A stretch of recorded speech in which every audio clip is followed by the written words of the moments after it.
Bienvenue sur DMG TV, les histoires mystiques. Tu es nouveau sur la page, n'oublie pas de t'abonner, de laisser un commentaire, de liker et de partager. Tu veux nous raconter une histoire? Il y a un numéro à l'écran là, c'est le plus 237 655 81 90 17. Envoie ton histoire et on va jouer ici sur YouTube à 12h00 tous les jours. Sur YouTube, la page c'est DMG TV. Ce qu'on fait c'est pour sensibiliser, n'oubliez jamais de liker, de commenter et de partager. Les directs c'est le mercredi et vendredi sur TikTok à 20h00. Merci déjà à tout le monde, merci à tous ceux qui participent toujours dans les commentaires, ceux qui sont toujours connectés à 12h pour écouter. Vraiment ça donne la force. Voilà, on va commencer avec la première histoire. Surtout laissez vos impressions en commentaire. Voilà, première histoire. DMG, bonjour, comment ça va? J'espère que vous allez bien. Moi, c'est Faouziat, je suis Togo-Gabonaise et je vis en ce moment au Ghana. Je vous suis depuis vraiment très très longtemps et je vous suis chaque jour. Bon, moi, je viens du Gabon, je vis au Gabon, comme je vous l'ai dit. Ma mère est fan de Makoko, donc tous ceux qui connaissent Makoko, en fait, connaissent sauront de quoi je parle. Bon, j'ai une histoire. En fait, j'ai plusieurs histoires dans le village de ma mère parce que c'est un village vraiment très spirituel. Je vais vous raconter une histoire. C'est à propos des plaintes, en fait. Des gens qui aiment se plaindre. Franchement, dans la vie, quand on se plaint, tout le monde nous écoute. Dieu nous écoute, le diable nous écoute, les esprits nous écoutent. N'importe qui peut avoir la bonté de vous aider. Mais ce ne sont pas tous les aides qui sont nécessaires et qui finiront par avoir de bonnes conséquences. Donc voilà, mon histoire, c'est dans le village de ma mère. Il y a une femme qui avait son mari. Son mari l'aimait beaucoup. Et elle n'arrivait pas à avoir d'enfant, en fait. Jusqu'à ce que son mari ait pris une deuxième femme, une troisième femme. Tout le monde faisait les enfants, sauf elle. Et elle avait l'habitude alors d'aller à une petite rivière, on m'a coqué là-bas, qui avait un grand arbre. Sous un grand arbre, il y avait une petite rivière là où les gens allaient laver les habits. Chaque fois qu'elle allait là-bas, elle ne faisait que pleurer. Si elle partait pour laver les habits, elle laisse les habits, elle part, elle commence à pleurer. Elle se plaint que pourquoi je n'ai pas d'enfants, Seigneur, pourquoi tu ne me donnes pas les enfants, qu'est-ce que j'ai fait, suis-je une femme maudite et tout. Chaque jour, chaque temps, chaque moment, elle pleurait. Elle pleurait. Donc un jour, ses pleurs ont fini par donner. Elle est tombée enceinte. Et elle a accouché. Elle était déjà dans la quarantaine et elle a accouché d'un beau petit garçon. Bon, tout le monde était content. C'était un enfant miracle parce qu'on ne savait pas qu'elle pouvait encore donner d'enfants et tout. Mais le problème avec le bébé en question était que déjà jusqu'à l'âge de 12 ans, il ne se mettait pas debout, il ne marchait pas, il ne faisait que ramper. 3 ans, 4 ans, 5 ans, 6 ans, 7 ans, il ne marche pas. Il est toujours couché, que ramper. À 8 ans, l'enfant ne fait que ramper et il est tombé gravement malade. L'enfant est tombé gravement malade, on l'a amené à l'hôpital partout, ça n'allait pas. Et on a amené l'enfant chez un marabout. Quand le marabout au village, bon, on ne dit pas les marabouts, sinon on dit des guérisseurs. Donc quand le guérisseur a vu l'enfant, il a crié. Et puis il a pris l'enfant. Il a mis il a pris un tonneau, les tonneaux vides là quoi. Il a mis de l'eau, il a mis les médicaments dedans, il a mis beaucoup de choses dedans. Et puis il a dit aux gens de tenir la mère fort parce qu'il va mettre l'enfant dans l'eau là. Et puis il va fermer pendant 3 jours. Vous imaginez une mère, vous dites que vous allez prendre son enfant, mettre dans un tonneau plein d'eau. Vous allez fermer ça pendant 3 jours. Pour elle, c'est tout simplement tuer l'enfant. On a appelé le village, on a appelé son mari. Le marabout a dit que c'est ce qu'il doit faire. Donc ils ont décidé de l'écouter. On a mis l'enfant pendant le tonneau. Pendant 3 jours, la mère était là-bas, elle ne bougeait pas. Elle pleurait, elle était à côté du tonneau, voir si son enfant va bouger ou quoi. Elle pleurait, elle se disait que son enfant est mort. Le 3e jour, tout le monde était là parce que tout le village était déjà alerté que et il se disait que l'enfant est déjà mort. Donc c'est comme ça. Le 3e jour, ils ont tiré le tonneau, ils ont amené le tonneau là, à côté du fleuve. À côté du fleuve, en fait. Non, la rivière, plutôt à côté de la rivière. Et ils ont dit à tout le monde de bien regarder ce qui va sortir du tonneau. Quand ils ont versé le tonneau, déjà pendant ces 3 jours, tout le monde était à côté du tonneau. Donc, il n'y a personne pour ouvrir le tonneau. Tout le monde, donc, c'est que si quelqu'un voulait faire quelque chose, tout le monde devait être là. Personne n'a laissé le tonneau, ne serait-ce qu'une seconde. Tout le monde avait les yeux rivés, les oreilles rivées, au cas où l'enfant bouge ou quelque chose du genre. Donc, ils ont versé. Ce sont les villageois même qui ont poussé le tonneau. Quand ils ont poussé le tonneau, un gros serpent est sorti du tonneau.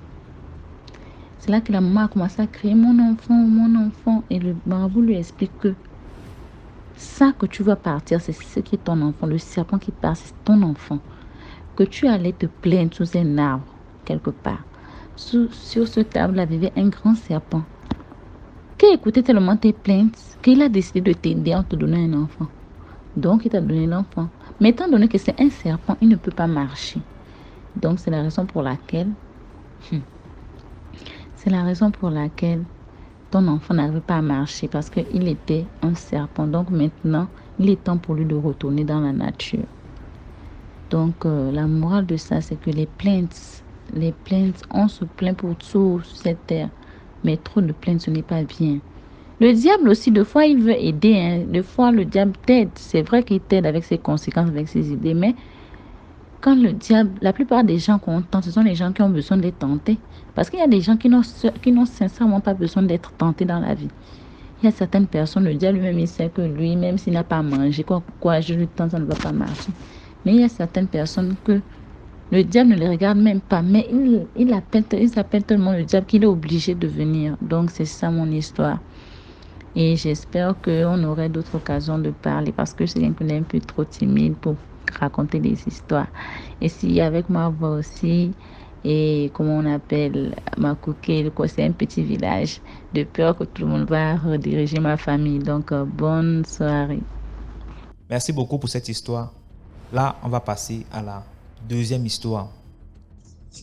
Bonjour DMG, bonjour à toute la grande famille DMG, likez, partagez DMG, merci pour cette émission. Merci vraiment pour cette émission qui nous fait du bien. Je vais raconter l'histoire de deux sœurs qui ne s'entendaient pas, elles ne s'entendaient jamais depuis leur bas âge jusqu'à l'âge adulte. Les deux ne s'entendaient jamais. La grande sœur, stérile, ne faisait pas d'enfants et la petite sœur avait les enfants. Mais elle se moquait de cette dernière. Elle se moquait beaucoup de sa grande sœur, publiquement, je vous jure, DMG. Elle se moquait beaucoup de sa sœur. Tu es une sorcière. Tu n'as pas d'enfant. Tu vas finir seule. Tu es une sorcière. Tu n'as pas d'enfant. La grande sœur a décidé d'adopter un enfant, une fille. Elle a adopté un enfant de 2 ans. Elle a élevé l'enfant. La fille est devenue grande. Mais les deux ne sont. Elle ne venait jamais chez sa sœur. Même si sa sœur est malade, même s'il y a quoi, elle n'a jamais mis pied chez sa grande sœur. En fait, elle ne s'entendait avec personne. Et les gens du dehors, et les gens de la maison, elle n'aimait personne, DMJ. Cette femme-là n'aimait personne. Je vous dis. Quelques années plus tard, en 2015, la grande sœur est tombée malade, vraiment gravement malade. Elle n'a pas mis pied, elle n'est pas venue, elle était hospitalisée. Après l'hôpital, ça n'allait pas, on l'a fait sortir, elle est revenue à la maison, ça n'allait pas et elle est décédée. Sa fille était la seule sur son chevet avec les frères de la famille, certaines sœurs aussi de la famille. Le jour de l'enterrement, je vous jure DMG, le jour même de l'enterrement, après l'enterrement, elle arrive, la petite sœur arrive, elle appelle la fille adoptive de sa grande sœur. Elle dit, donne-moi les clés. La chambre de ma grande sœur, donne-moi les clés. Les gens se regardaient, les gens n'ont rien dit. Elle a dit à l'enfant, en tout cas, tu sais que tu n'es pas de cette famille, non? Tu n'es pas d'ici, fais tes bagages, tu pars. Parce que la seule héritière, c'est moi. C'est moi sa seule héritière, c'est moi sa petite sœur. Donc, toutes ces choses m'appartiennent. Les gens ont dit non, madame, ça ne se fait pas. C'est sa fille devant la loi, c'est sa fille. Elle a adopté cet enfant, c'est son enfant. En tout cas, je m'en fous de votre loi. Je m'en fous. C'est chez moi, c'est ma grande sœur, on a le même sang. Fais tes choses, tu fous le camp d'ici. Donne-moi les clés de sa chambre. Elle a pris les clés de la chambre de sa grande sœur. Elle a ouvert la porte. Les gens étaient assis au salon, c'était le jour après l'enterrement. Les gens mangeaient après l'enterrement. On fait souvent un repas, les gens ont mangé pendant le repas. Elle est rentrée dans la chambre de sa sœur. Elle s'est couchée sur le lit de sa grande sœur. Elle a éclaté un rire. Elle a commencé à rire. Les gens entendaient. Les gens du salon, au couloir, partout. Elle a dit, oui, tu es décédé, tu es parti. Je reste avec tout. Je suis là sur ton lit. Je vais porter tes habits. Je vais m'accaparer de toutes tes choses. Qu'est-ce que tu pourrais me faire? C'est fini. Elle a ri, elle a ri, elle a ri. Après, elle a cessé. Après un temps, on entend un bruit dans la chambre.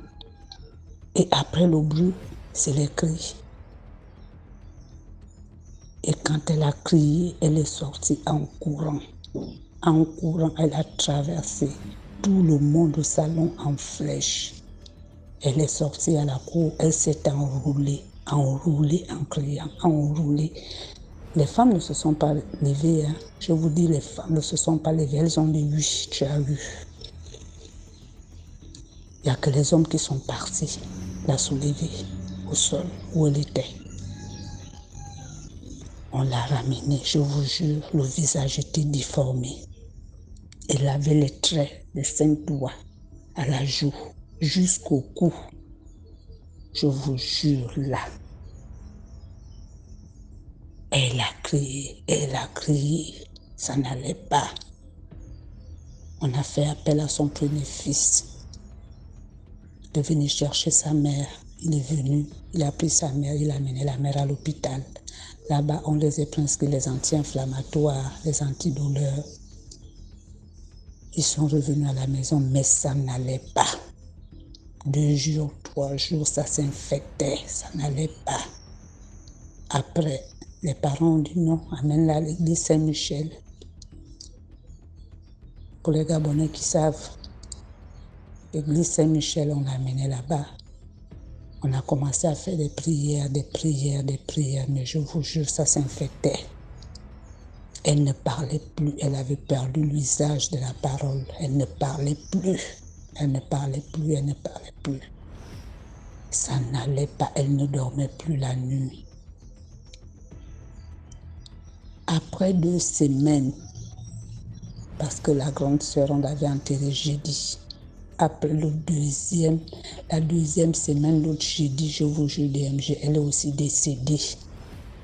Elle est décédée. Les gens ont dit, voilà,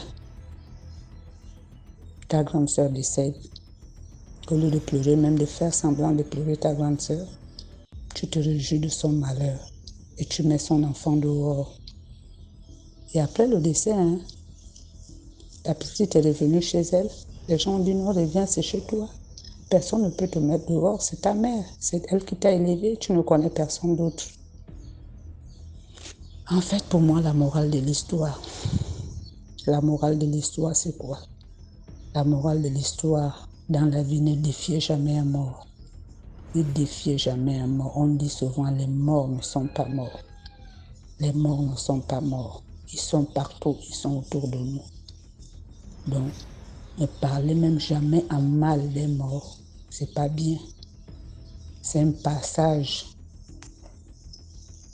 pour tous. Nous allons tous partir un jour ou un autre. Ne parlez jamais du mal des morts. Elle a été très méchante dans sa vie parce qu'elle ne s'entendait avec personne. Elle n'avait pas d'amis, elle n'avait personne. Même sa propre soeur, même la famille, personne, même les voisins. Et quand elle est décédée, je vous jure, DMJ, les gens ne sont pas venus. Il y a eu seulement quelques membres de la famille, l'entourage, même les voisins. Personne n'a mis pied parce qu'elle était insupportable. Elle passait tout son temps à insulter les gens. Et aujourd'hui, elle est partie. Elle a laissé tout ça là. Bon, bonne journée, likez, partagez. Voilà, merci pour l'histoire. Likez, commentez, partagez. Et c'est ça, on va passer à la troisième histoire. Ok, DM, je vais te raconter cette histoire. C'est l'histoire que j'ai vue. Et cette histoire, j'aimerais que les parents écoutent ça très bien et essayent de suivre ce conseil. J'ai fait l'internat au Cameroun, je suis camerounaise. Et là-bas, j'ai perdu une personne très importante pour moi. C'était, on peut dire, ma seule amie parce que je suis quelqu'un de casanière. On peut dire, je peux compter mes amis du bout du doigt. En arrivant à l'internat, c'était une fille qui était rebelle. Tu sentais, elle avait tatouage, des piercings. C'était une fille que ses parents l'ont amenée là-bas pour sa têtudesse. Mais elle et moi, on a vécu. On était d'abord très proches. On rentrait, on battait, on rentrait de l'école ensemble. Quand l'école finissait, on rentrait ensemble, on revenait ensemble, etc. La fille et moi, nous avons vécu des scènes mystiques là-bas qui nous ont traumatisés. Je ne vais pas raconter, je ne suis pas encore prête à raconter les scènes mystiques parce que disons que je n'ai pas encore la force. Ça fait depuis 8 ans que ça s'est passé, mais je n'ai pas encore le courage là de dire ça à haute voix et surtout devant plusieurs personnes parce que la personne conciliée est toujours vivante et elle est là et je ne veux pas qu'elle me retrouve. Cette amie à moi, après ces scènes bizarres qu'on a vécues, elle est devenue très croyante. Elle croyait beaucoup en Dieu maintenant. On racontait à nos parents ne nous croyaient jamais. Surtout ma maman. C'était mon deuxième internat. Et puis peut-être 4 ans d'internat. Je veux dire, à un moment, les histoires que je vivais là-bas, mais maman ne croyait pas. Elle a de base, j'étais une fille très têtue. Ma maman pensait toujours que je montais pour quitter l'école. Alors, la fille et moi, comme à l'internat, c'est que quand tu n'as pas peut-être payé un certain c'est pas comment on dit ça, en anglais, en français. Mais quand on a payé une certaine somme, soit peut-être des livres, des exposés, souvent on te renvoie. Et nous, là, on s'est renvoyé parce que il y avait on faisait le BPC. Il y avait le coût de la période qu'on doit rester pour composer le BPC qu'on n'avait pas payé. Et nous sommes rentrés le jour-là ensemble. Mais avant de rentrer, on a d'abord tourné parce que ma maman, c'est quelqu'un que si peut-être elle me voit rentrer aujourd'hui à cause de tel truc, elle est capable de me refaire rentrer à l'internat le même jour. Et moi, je ne voulais pas ça. C'était un vendredi, je voulais au moins qu'on en a tourné pour que j'arrive à Douala peut-être même vers 20h. Ma maman ne peut pas me le faire rentrer à l'école la nuit. Alors, je suis rentrée dimanche à l'école. Mais quand je suis rentrée, la fille n'était pas là. Elle est venue presque 2 semaines après. Mais quand elle est venue, elle était triste. Elle était très triste. Et quand j'ai demandé, elle m'a dit qu'elle ne voulait pas rentrer, mais son papa a insisté à cause de la pension. Comme elle était là-bas, c'était comme 1,5 million l'année. C'était ça. Mais la fille, c'est comme si elle savait qu'il devait mourir. Le jour de sa mort, elle et moi, on avait des problèmes. On ne se parlait pas. Et j'ai changé de dortoir suite à l'événement mystique qu'elle et moi on a vécu. Je lui ai dit à ma maman comme je change de dortoir parce que c'était dans le dortoir là on en a vu les oui mystiques et moi je ne pouvais plus rester là-bas. On m'a changé de dortoir, on m'a mis dans le dortoir voisin. Le jour de sa mort, on était sur la même table de bas pour manger, mais le jour là, il ne me parlait pas. Alors, on devait causer après. Il m'a dit qu'on cause après, il m'a dit qu'on va causer pour qu'on s'arrange. Elle est rentrée au dortoir. Elle a ouvert sa cantine. Elle a retiré les choses. Elle a partagé la nourriture aux gens voisins de son lit. Comme si elle savait qu'elle devait mourir. Elle a tout enlevé, elle a donné, elle a partagé les gâteaux, la sardine, le jus, tout ça. Elle se laver. Elle s'est mise en soutien, en caleçon, elle s'habillait. Après qu'on a crié qu'on l'étouffe. Qu'il n'arrive plus à respirer. C'est ça qu'un élève coupe aller appeler l'infirmière de l'école. L'infirmière court aussi, elle vient. Elle lui voit convulser, elle prend la cuillère comme d'habitude, on met dans sa gorge pour qu'elle n'emballe pas sa langue. L'infirmière alors la porte alors et il passe devant mon dortoir. Et comme elle et moi, on avait l'habitude de demander seulement qu'on est malade pour sortir. Comme il y avait un hôpital, quand tu es malade, on demande d'aller là-bas faire des examens. On aimait souvent faire ça aussi, que tu sors au moins, tu restes au moins sur la vraie, les purs, dehors, pas de l'internat. Donc, on est passé, elle me suis dit dans mon cœur que elle a encore réussi. Elle va sortir, la gueule est chanceuse. Sans savoir que ma copine partait mourir, elle mourrait. Elle a pissé sur le dos de l'infirmière. L'infirmière, en arrivant au centre de l'école, elle lui est déposée. Et un professeur voulait la relever, il lui a giflé. Elle s'est relevée. Elle a fait une grande inspiration, elle est tombée, elle est morte.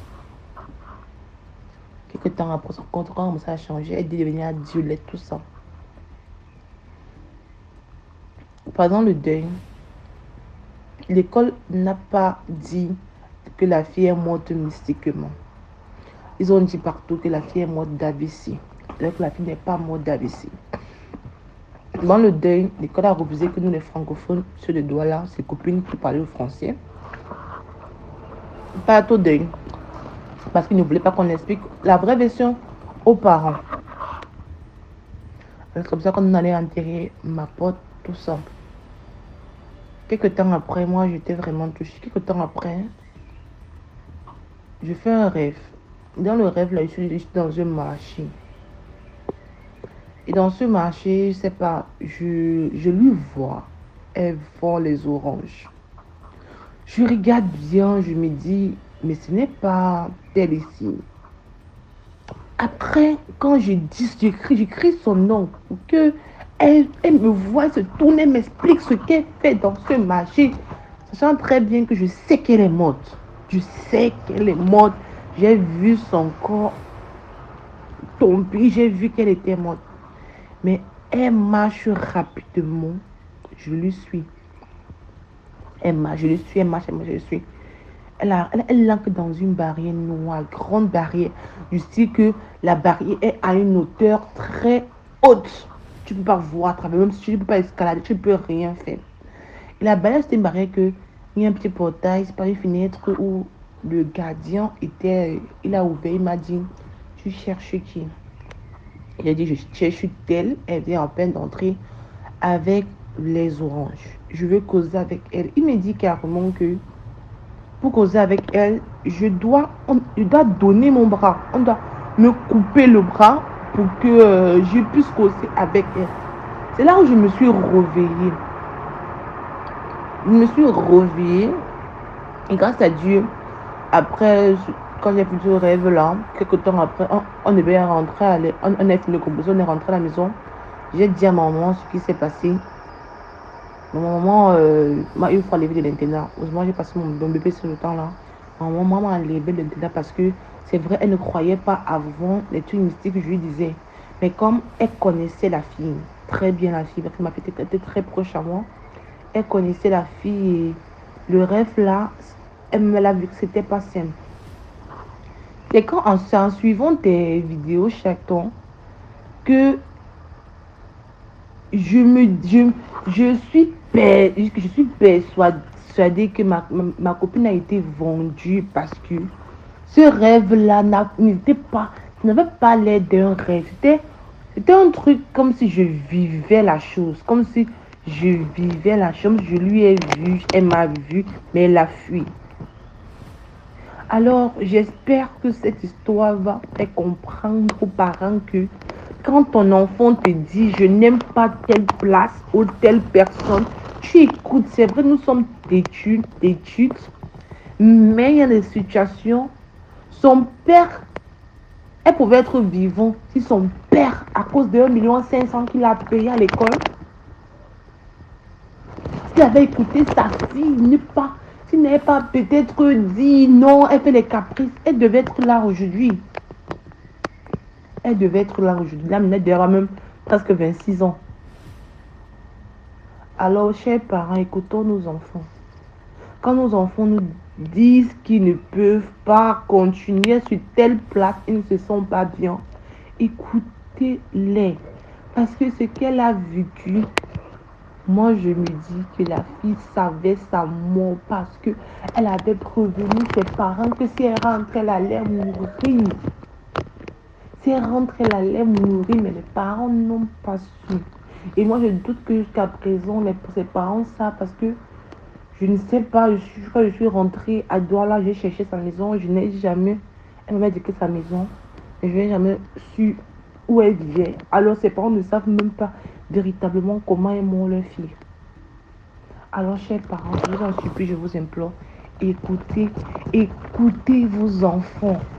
J'espère que mon message va arriver aux oreilles de la famille DMG TV.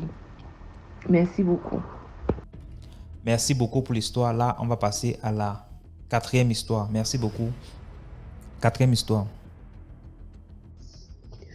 Oui, bonsoir DG. Je vous raconte une expérience qui m'est arrivée. Merci de liker l'audio. Merci aussi de partager un grand nombre pour continuer, pour que la communauté s'élargisse. Et c'est surtout pour que les autres puissent profiter de nos expériences pour pouvoir s'éviter quelques problèmes. Voilà, ça c'est une expérience que j'ai vécue ici en Europe.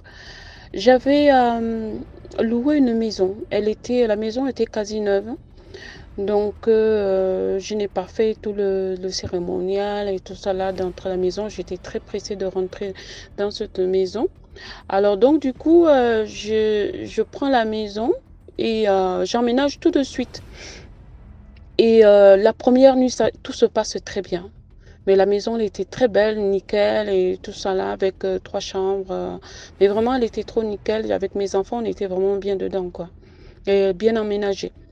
Deuxième nuit, je commence à m'habituer à la maison. Bon, la deuxième nuit, quand on est une nouvelle maison comme ça, on s'imprègne de la maison.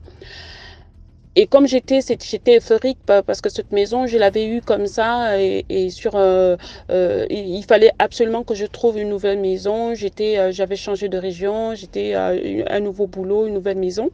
Donc, j'ai pas fait attention. Donc, la deuxième nuit, c'est là que je me suis rendu compte qu'il y avait quelque chose qui n'allait pas. Donc 2 nuits, 3 nuits et toujours le même malaise. Et là, je décide vraiment de me mettre à prier pour recommander la maison et tout. Donc je prie et je suis dans ma chambre, je commence à prier.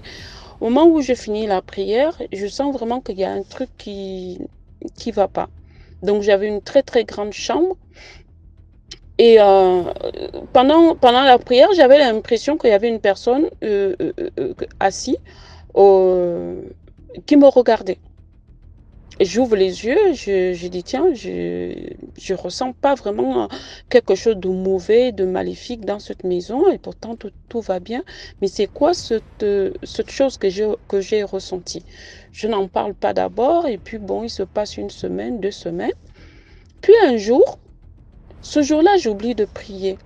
Et je me couche vraiment parce que je rentre tard du travail, le temps de donner à manger aux enfants.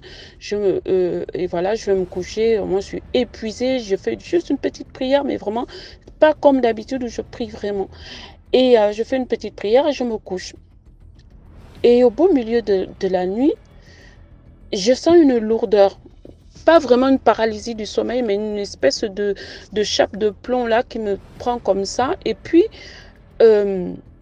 c'est comme si j'étais endormie sans être endormie. Donc, c'est comme si j'avais les yeux ouverts. Et je vois au pied de mon lit un canapé. Disons un rocking chair, genre de fauteuil qui se balance là, que les vieux aiment voilà, s'asseoir dessus et se balancer. Et il y avait ce fauteuil là au pied de mon lit, mais un peu plus éloigné de mon lit, dans un petit coin, comme la chambre était très très grande. Donc, et j'ouvre les yeux en fait, je regarde, je dis mais moi j'ai jamais placé un fauteuil dans ma chambre, c'est quoi ce fauteuil? Et au moment où tout cela se dissipe, je me rends compte qu'en fait, c'était juste une vision comme ça. Et donc, le lendemain, je décide d'appeler la propriétaire de la maison. Donc, je l'appelle, je lui pose la question parce qu'elle elle m'avait dit que, bon, vu que la maison était neuve, je me suis dit, il n'y a jamais eu de locataire, donc je ne me prends pas la tête de faire, voilà, de bénir la maison et tout. Et je lui pose la question, je dis, écoutez, la maison, vous l'avez construite, est-ce que vous avez habité la maison? Elle me dit que non. Je dis, mais attendez, il y a quand même quelqu'un qui a loué la maison avant moi, quoi. Elle me dit, oui, oui, bien sûr, mais c'était pas longtemps. C'était un couple âgé ils sont restés maxi 3 mois. Et le monsieur, la dame se trouve maintenant en maison de retraite. Je lui dis, madame, et rassurez-moi, le mari n'est pas mort dans la maison. Elle me dit, oui, effectivement, je sais pas, dans la grande chambre. Je dis, mais la chambre où je dors. Elle me dit, oui, oui, bien sûr, le monsieur, il est décédé. Et je lui pose la question si le monsieur avait une espèce de chaise à balancelle, là, un rocking chair. Il me dit, oui, oui, bien sûr, dans la chambre, il s'asseyait souvent là, il se balançait. Voilà, c'était un monsieur très âgé, malade, et il était toujours assis là, dans un coin de la chambre. Et c'est là que j'ai compris qu'en fait, le monsieur, il était mort depuis, mais bon, sa présence était toujours dans la chambre. Donc, elle m'explique ça, elle me dit pourquoi? Je dis non, rien, rien. Elle me dit, mais dites-moi s'il y a un problème. Je dis, ben effectivement, il y a un problème parce que la dernière fois, mais surtout, j'avais un peu honte. Je me suis dit, elle va me prendre pour qui? Elle va encore dire encore les Africains avec leur truc. Bon, mais là, je me jette quand même à l'eau. Je lui dis, écoutez, moi, au début, je faisais pas attention, mais là, je me rends compte que quand je dors, il y a quelqu'un qui est assis, qui me regarde dormir. Elle me dit, bah alors là, je sais pas comment faire pour vous aider, quoi. Je dis, bon, écoutez, je vais me débrouiller. Donc, le lendemain, je me renseigne un petit peu, donc je vais chercher de l'encens. Je suis allée chercher de l'encens qu'on appelle au Liban. Donc, c'est ce qu'on m'avait conseillé. J'ai pris un bouquet de... j'ai oublié le nom de la plante, donc j'ai pris ce bouquet-là. Et donc, j'ai brûlé de l'encens. En brûlant de l'encens, j'ai pris les enfants, je les ai laissés chez la voisine. J'ai demandé à la voisine de me garder les enfants. Je dis, bon, maintenant, je suis seule avec toi dans la maison. Ce que tu vas faire, je m'adressais à cette personne-là qui était décédée. Je ne sais pas si c'était un fantôme ou je ne sais pas. Mais je m'adressais à cette personne. J'ai dit, écoute, on m'a dit que tu es décédé ici. On m'a dit que ta femme, maintenant, se trouve dans une maison de retraite. Et je lui ai donné le nom de la maison de retraite. Maintenant, au jour d'aujourd'hui, c'est moi qui loue cette maison. C'est moi qui paye cette maison. Donc, la maison, elle est maintenant à moi. Donc, tu n'as rien à faire ici. Si tu veux aller voir ta femme, tu crois que ta femme va venir te retrouver, elle ne reviendra pas. Elle est dans un EHPAD. Donc, ce que tu vas faire, c'est de prendre ton rocking chair, toi-même, et vous partez gentiment de cette maison. Je sais que tu ne me veux pas du mal, mais je veux que tu partes de chez moi. Donc, c'est comme ça que j'ai fini de brûler le bouquet qu'on m'avait donné. Je l'avais commandé et voilà. Et l'encens. Donc, j'ai passé l'encens dans toute la maison. J'ai ouvert grandement la porte. Quand je parlais pas avec virulence, je parlais avec gentillesse. J'ai dit, bon, maintenant, tu sors de ma maison. J'ai ouvert toutes les portes parce qu'il y avait 3 portes. La maison était grande et j'ai ouvert les fenêtres, les portes et les machins. J'ai dit, bon, maintenant, je ne sais pas de quel côté tu vas sortir, mais tu vas sortir de cette maison. Donc, quand j'ai fini de faire tout cela, je suis sortie de la maison aussi. Et j'ai refermé la porte derrière moi. Je suis partie retrouver la voisine avec mes enfants. Je suis restée un moment. Puis après, je suis revenue. Mais je n'étais pas très rassurée. Donc, quand je suis revenue, j'ai d'abord demandé aux enfants s'ils étaient bien dans cette maison. Ils m'ont dit, oh maman, ça se passe super bien. Alors, j'ai demandé si ils avaient des cauchemars. Ils m'ont dit non. Et donc, du coup, après que j'ai fini d'encenser la maison, nettoyer la maison, prier, j'ai recommencé à dormir dans cette maison comme un bébé. Ouais, c'est pour rejoindre, en fait, c'est pour rejoindre toutes ces personnes qui disent quand on s'installe dans une maison, on ne sait pas les entités qui ont habité cette maison, des personnes qui ont habité cette maison. C'est toujours, même si la maison, elle est neuve, on ne sait pas sur quel terrain a été aussi bâtie la maison. Donc, il faut toujours prier quand on rentre dans une maison. Si on ne sait pas comment il faut prier, il faut brûler de l'encens dans la maison, brûler peut-être des feuilles d'hysope. Et voilà. Donc, ça se vend, on en trouve partout, faire un bouquet et puis passer dans la maison, faire le tour des chambres partout, ne rien oublier. Et si vous avez de l'huile d'onction, mettez aussi de l'huile d'onction sur les pas de porte, les pans de porte et consacrez la maison pour ne pas avoir de mauvaises surprises. Que Dieu vous bénisse. Merci pour l'histoire. Maintenant, on passe à la 5e histoire. Écoutez, s'il vous plaît. Likez, commentez. Salut DMG, j'espère que vous allez bien. Je suis encore pour ma 2e histoire, mais cette histoire, c'est plus la mienne. C'est maintenant pour celui avec qui je vis, mon petit ami.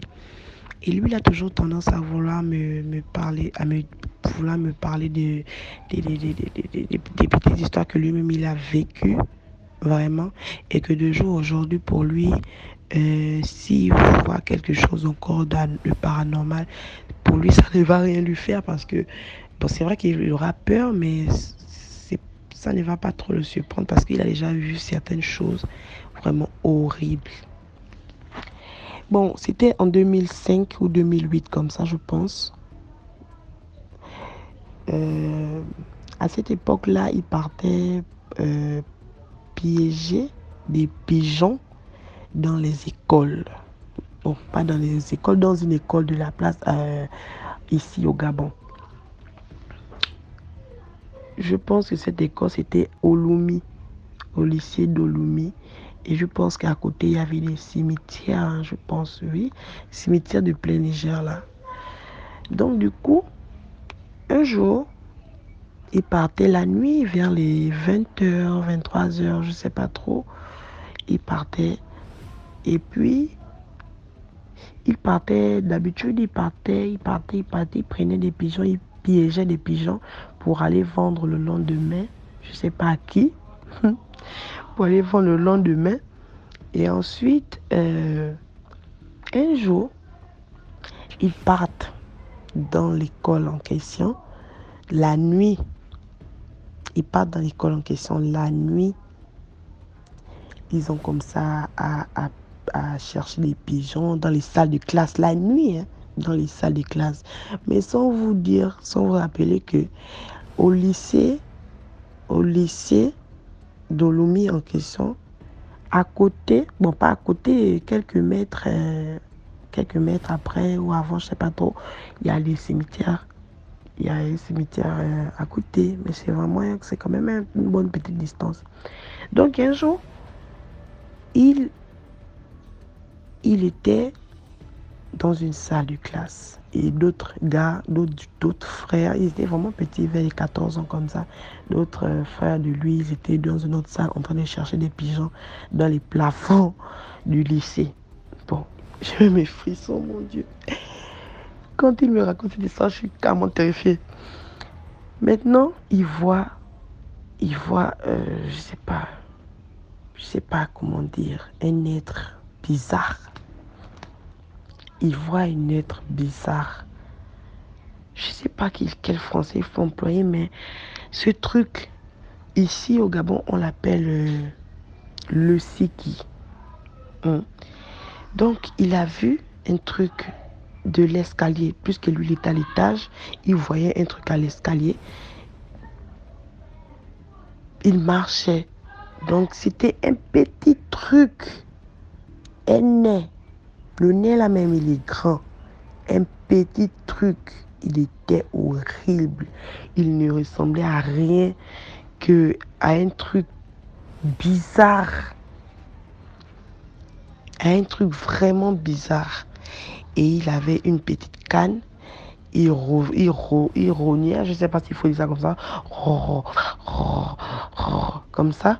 Et il boitait. Il avait un long pied, un petit pied. Il boitait, il montait l'escalier. Et à un moment, il est resté hypnotisé. Il est resté mobilisé. Je ne sais pas s'il faut dire ça comme ça. En fait, il n'arrivait pas à bouger. Il voulait fuir, il avait peur, il n'arrivait pas à bouger. Il ne pouvait même pas interpeller les gars d'à côté que venez voir ce qui se passe. Les autres, ils étaient en train de chercher des pigeons et lui, il était là à l'étage et le petit truc en question, ce qui est en question, était à l'escalier. Il montait en boitant, en rognant. Il était vraiment bizarre, il avait des choses bizarres au corps. Donc, aussitôt quand il monte, il se met au centre de l'escalier du haut de l'étage et au centre de l'escalier du bas. Donc, il y a une petite marche là, à part l'escalier. Il était là, il a fixé mon ami en question. Il a fixé, il a tourné la tête. Il a retourné la tête. Je ne sais pas comment il faut dire ça. Comme dans les films, là, les petits monstres là. Il a tourné, il a regardé, il a fixé droit dans les yeux. J'ai même eu frisson, je parle. Ouh, il a fixé droit dans les yeux. Et mon ami n'arrivait pas à bouger. Il n'arrivait pas à bouger. Il est resté là debout. Dans la nuit, 23h minuit. Donc, du moment où il monte, il veut monter, il marche vraiment doucement. Après, mon ami, il a complètement retrouvé la forme. On vous dit DMG, il a pris ses pieds, il a pris son corps, il a pris une autre direction, puisque aux extrémités du lycée, il y a des escaliers à côté, des deux côtés du bâtiment, il y a des escaliers. Donc il a pris l'autre sens, l'autre côté des escaliers. Il a fui. Il a pris une course là, une course qui n'a pas de nom.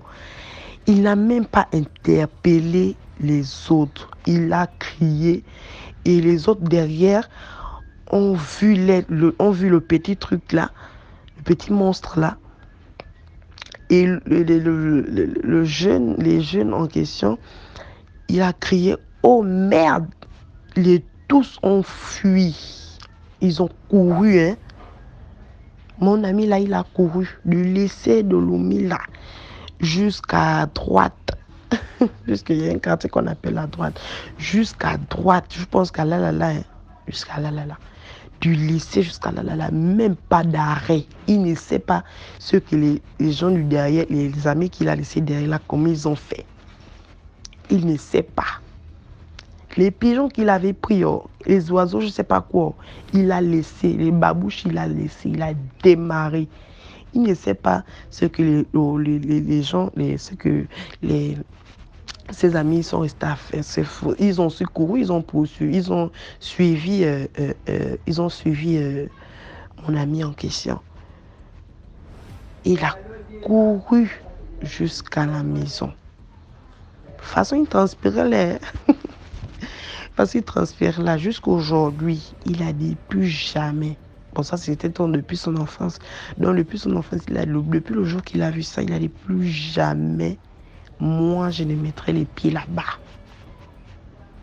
Donc, c'est pour dire que même dans les lycées là, dans les établissements, dans les sociétés, il y a des choses qui se passent là-bas. Voilà pourquoi quand tu te lèves le matin, Dieu te donne la grâce de te lever le matin. Lève-toi tranquillement, tu fais ta prière, qu'il sanctifie ta journée, qu'il t'éloigne de tout danger, afin que où tu fléchiras tes pieds, tu ne croises aucun mal. Que même si il y a le mal à côté, tu fonces, tu ne vois rien. Dieu fait en sorte que tu ne vois pas. Imaginez un peu comment ça s'est passé cette nuit-là. Imaginez le lendemain matin, quand les élèves entrent en salle de classe. Est-ce qu'ils pouvaient s'imaginer qu'il y avait des enfants qui cherchaient des pigeons tranquillement pour eux et ils ont trouvé un être bizarre, un monstre. Je ne sais pas comment il faut appeler ça, quoi. Parce que ici, nous, ici, au Gabon, on les appelle les siki. Ce sont des petits trucs comme ça, là. Ils sortaient forcément des cimetières parce qu'il y a des cimetières à côté. Donc, vraiment que Dieu nous garde, que Dieu nous protège vraiment. Parce que c'était trop. Jusqu'à aujourd'hui, mon ami me raconte des histoires. Il a aussi vécu deux histoires. Mais l'histoire, une histoire vraiment intéressante, mais j'ai pas vraiment capté ça jusqu'à aujourd'hui. J'ai pas vraiment capté. Bon, il y avait aussi une deuxième histoire. Il y avait aussi un jour, il rentrait puisqu'il travaillait dans une boîte de nuit. Il travaillait dans une boîte de nuit, il était barman. Il est sorti, il est rentré à la maison. Et quand il rentre à la maison, il fallait qu'il descende du taxi pour marcher, pour arriver à la maison, une bonne petite distance, puisque les taximans n'arrivaient pas là-bas. Donc quand il marche, il voit un homme dans le noir, forcément, c'était vers les 3h, 4h, il voit un homme. Il passe, il dit bonsoir. L'homme là lui répond bonsoir. Il fonce. Quand il se retourne, le bon monsieur n'est plus là. Le bon monsieur n'est plus là.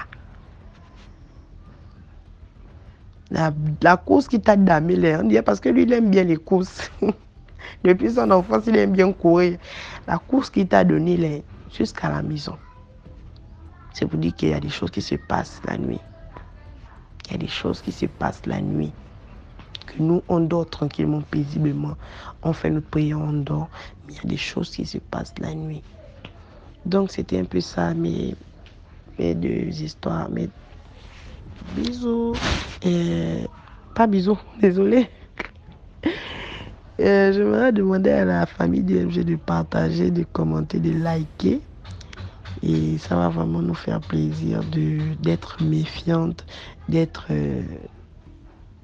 voir vraiment un autre truc, quoi. Merci pour l'histoire. Là, on va passer à la 6e histoire, autant pour moi. Coucou DMG, bonjour. Bonjour à tous les auditeurs. Bonjour à toutes les personnes qui passent pour nous rencontrer leur histoire. Vraiment, c'est pas facile. Donc, je vous dis chapeau et que Dieu vous protège. Parce que là, vous sensibilisez vraiment toute la communauté. C'est pas facile de monter comme ça, de rencontrer son histoire vécue. Donc, il y a des souvenirs, il y a de percussions, il y a de gens qui sont aussi connus dans les histoires. Donc, il y aura toujours derrière ça, ça sera pas facile de gérer, mais en tout cas, je vous dis chapeau, félicitations, tout ce que vous faites. En tout cas, vous aidez vraiment toute la communauté. Et Dame, je te dis merci pour tout ce que tu fais. Tu sensibilises vraiment. Désolée, hein, j'ai dit encore, je parle beaucoup des langues. Mon français, des fois, ça bègue. Voilà. DMG, que Dieu te protège jour et nuit.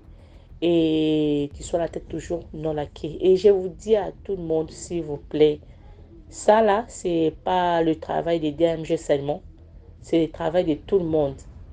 De tous, parce que là le diable il est dévoilé, hein. Il est dévoilé, après il va nous combattre. C'est pas seulement DMG et nous tous, parce que nous on est là, nos voix sont là. Donc j'espère qu'à l'aide de Dieu ils vont rien faire, il sera toujours dévoilé. Merci DMG, merci tout le monde. Au fait, DMG, je suis venue aujourd'hui. Et j'allais dire quelque chose, DMG. Il y a un message là qui partage tes histoires là, sur Facebook.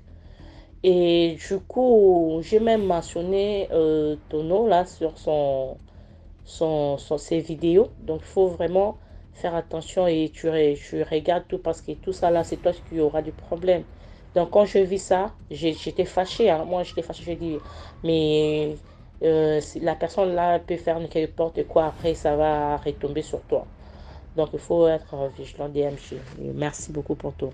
Donc, moi, je viens aujourd'hui pour une troisième histoire pour partager avec toute la communauté. Mon histoire, c'est quoi? Je vais surnommer ça la sorcellerie dans, dans le foyer. En fait, les enfants des riches, quoi. Moi, je peux dire ça. Je peux dire ça parce que moi, je ne croyais pas que les enfants des hautes placés, là, ils pourraient avoir la sorcellerie vraie, vraie. Moi, je savais. Donc, j'ai vécu ça. Donc, c'est quoi l'histoire? Moi, déjà, je suis grandie dans une foyer notre famille, c'était bien placé, mais on n'avait pas la possibilité de faire des voyages et tout. Donc, on vivait chez nous avec mes parents, mes soeurs, mes frères, mes cousins, tout. On était là, mais il y avait, tu vois, vous êtes bien, vous manquez rien, mais on n'était pas les riches, on était normal. Et maintenant, il y avait une de notre sœur, ma sœur, elle était belle. Elle s'est mariée la première fois, c'est pas abouti. Après, elle s'est mariée la deuxième fois. Et là, son mari, c'est quelqu'un qui était haut placé, là, il avait vraiment l'argent. Et du coup, ma sœur, elle travaillait aussi avec le monsieur. Parce que ma sœur, quand elle a quitté son premier mariage, elle cherchait du travail. Et du coup, elle était partie dans une entreprise. Donc, elle a vu le monsieur est tombé amoureuse de elle. Après, ils sont mariés et tout. Après, ils travaillent ensemble. Donc, le monsieur lui a mis son secrétaire. C'était bien. Après le mariage, elle a fait 2 enfants. Et du coup, un jour, elle est venue chez nous. Elle a dit à notre papa que non, je veux que mes 2 sœurs viennent rester chez moi. Et du coup, on est parti, c'était bien. Le monsieur avait aussi son mariage, c'était pas abouti. Il avait des enfants, donc je compte pas, je compte pas le nombre des enfants.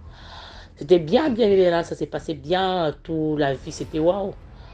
Et un jour là, le soir, parce que ma soeur là avec son mari, ils discutaient à tout moment, il y avait toujours de petits disputes, des petites incompréhensions et tout, la maison c'était chaud. Mais en fait, ça ne nous regardait pas parce que c'est leur problème et tout. À l'époque, là, moi, j'avais 16 ans et le monsieur avait 2 garçons de notre âge. Un avait 18 ans et l'autre 15 ans.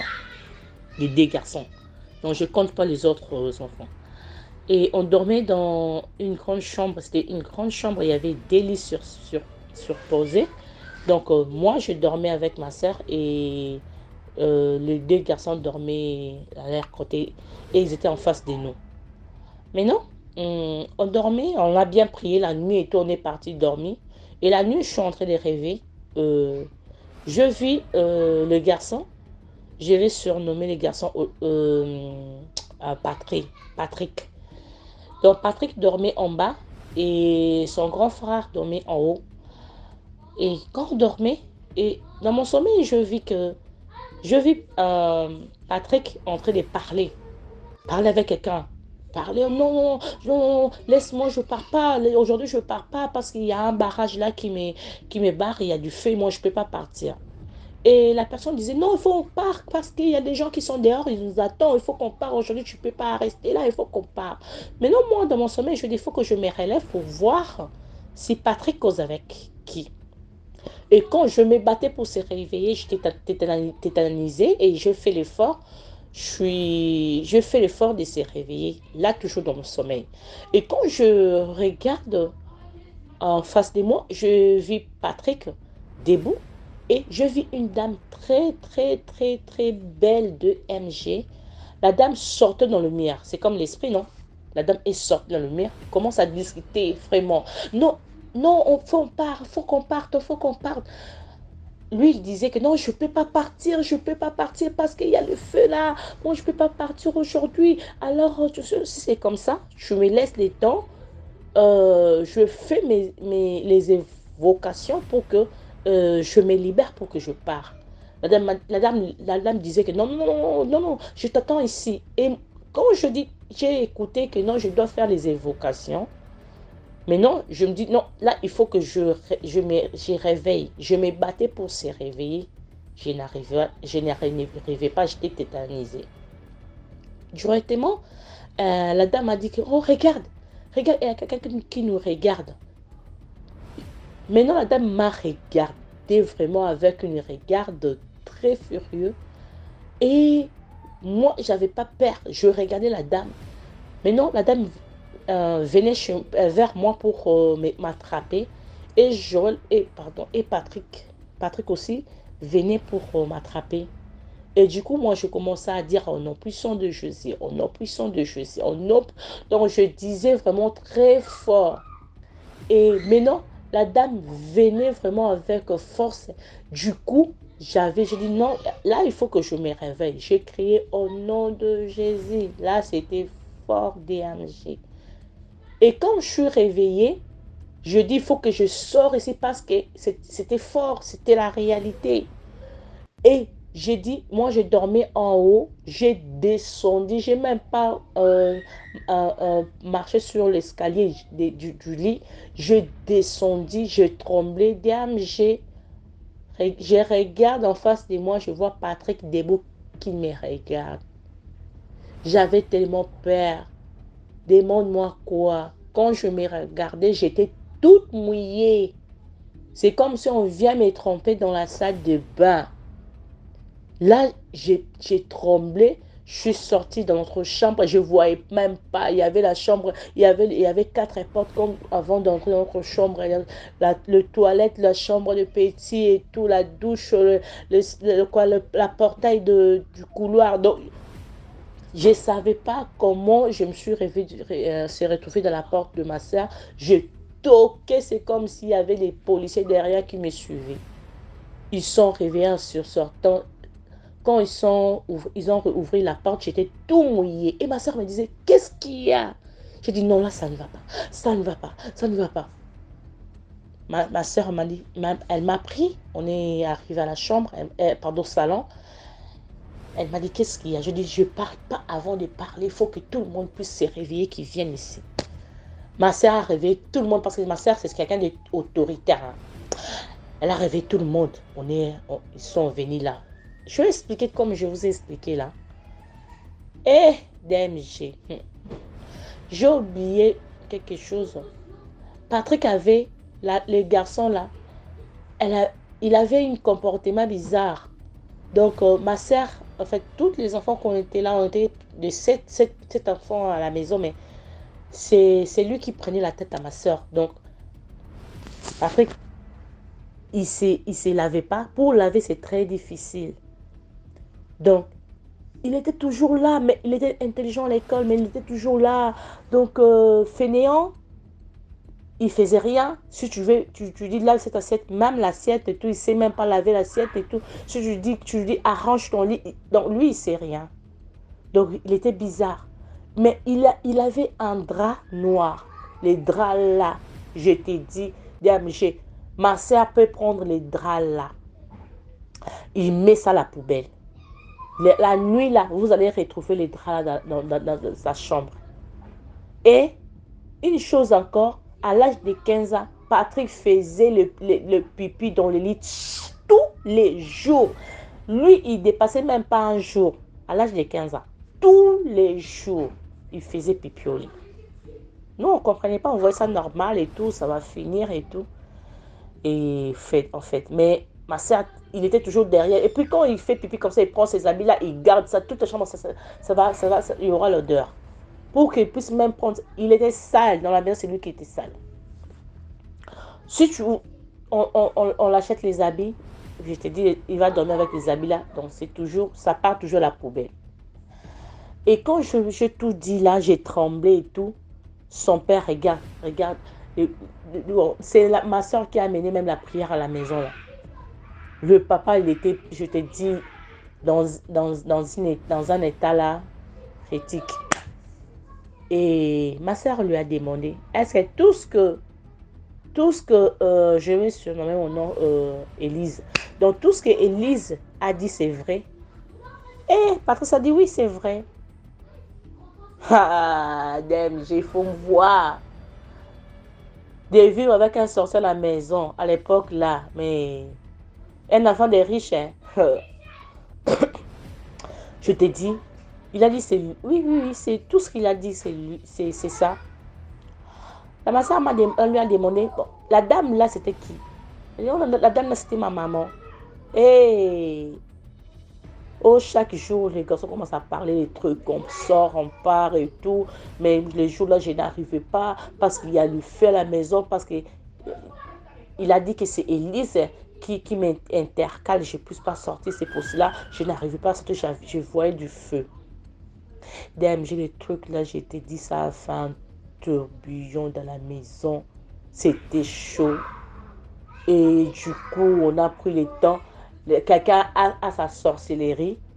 C'est pour lui. Et nous tous on subit. On commençait à partir là, c'est chez les prêtres. Chaque jour après l'école, à 17h, là vous venez, vous arrangez, vous changez et tout, vous mangez, après vous partez. Tous les jours, moi ça m'énervait. Pour la délivrance, on est parti chez les prêtres exorcistes. Et là, on est parti et tout. Et après, ça a pris 3-4 mois. Moi, je dis à ma soeur, moi, je reste pas ici parce qu'il y avait des choses qui s'est passées à la maison là. La maison, il y avait des souris, il y avait dans les lavabos, ça bouchait, dans les salles de bain, ça bouchait. Tu vois, les machines, c'est gâté. Et les machines, ça se gâte aujourd'hui, on achète demain. Hein. Donc, tous les jours, il y avait des trucs. Ma soeur et son mari, il y avait toujours des querelles. Et les garçons ont dit, c'est moi qui fais que vous puissiez discuter à chaque fois et tout. Donc, moi, je dis à ma soeur, moi, je rentre chez ma maman. Après, moi, je suis rentrée et tout. Après, ils sont restés là. Et ça a fait, avec sa délivrance, je pense que il n'y avait rien qui a été changé. Et son père a envoyé son fils en dehors du pays. Là. Le pays, là, il y a beaucoup de fétichisme. Mais là, en Asie, vous croyez déjà, je ne sais pas. Il est parti là-bas. Après, moi, après, je ne sais pas qui c'est qui est passé, s'il a toujours sa sorcellerie là ou pas. Mais sur les réseaux sociaux, je vu qu'il a une femme avec un enfant et tout. Donc, regardez comme le monde sont. Donc, c'est pour ça que je vais dire aux parents, s'il vous plaît, vivez avec vos enfants. Moi vraiment, l'expérience, là, moi, je vis avec mes enfants. Moi, je discute tout le temps avec mon mari, mes enfants. Je sais que moi, je reste chez mes parents. On ne partait pas aux vacances et tout. Je reste toujours avec mes parents. Moi aussi, et moi aussi, je suis comme ça avec mes enfants. C'est pour cela que je dis à tout moment, c'est nous qui sommes au monde. C'est nous qui gardons les enfants sur nos entrailles. Donc, il faut faire attention. Ouvrez les yeux sur vos enfants, s'il vous plaît. Si on dormait avec l'enfant, là, si je n'avais pas le Saint-Esprit, là, le garçon pourrait nous faire quelque chose. Alors moi, je suis quelqu'un d'esprit de force. Si je vois quelque chose, je parle directement, je m'en fous. Parce que je sais que c'est lui qui en moi est plus fort que eux. Donc c'est pour ça que je vais vous dire vraiment, il faut faire très attention avec les enfants, de ne pas envoyer les enfants chez n'importe qui. Donc c'est ce que je vais vous dire. Donc merci à vous mes amis, mes frères, mes sœurs, commentez, likez, partagez. Et bisous Congo Brazzaville, bisous Congo Kinshasa et à bientôt avec une autre histoire. Merci. Merci. On arrive à la fin de cette vidéo. J'espère que vous avez apprécié la vidéo. Laissez des commentaires, partagez, likez, commentez. Dites-nous d'où vous avez regardé la vidéo. Merci, on se reprend demain à 12h pour une nouvelle vidéo. Restez connectés.